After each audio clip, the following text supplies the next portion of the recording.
More than a century ago, Vivekananda stood before the Parliament of the world's religions and began to speak with sisters and brothers of America. That simple phrase carried a powerful idea, that our shared humanity is stronger than the differences between us. So this statue is more than a monument. It's a reminder of the values that we carry forward as a city, of respect, of connection, and a sense of belonging for everyone who calls Seattle home.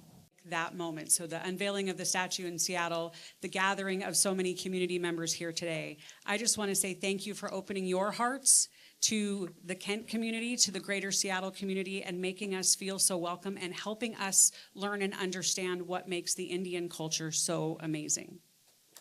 India's tradition and history as the world's artisan workshop, where all of the precious and treasured things of every era were created, and where thousands of years of trade over land and by sea of Indian spices and textiles and artworks and tools were spread around the world.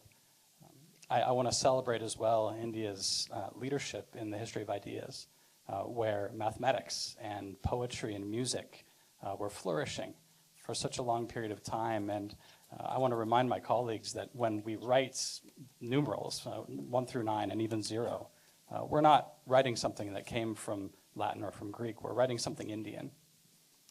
Today, India still leads in ideas, in business, in science, and in industry. And wherever there is culture thriving in the world, you will find Indian leaders leading the way. But thank you again for having me here to celebrate with you. And I'm thankful to be able to enjoy the shared traditions that we have in celebrating one earth, one family, and one future. Thank you so much. Community, and we have been enriched by the people and the culture of Seattle, and we have enriched Seattle through the ideas and ideals of Swami Vivekananda.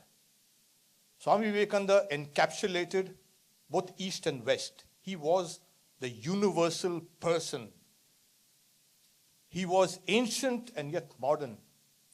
He was scientific and yet he was steeped in the lore of the Vedas.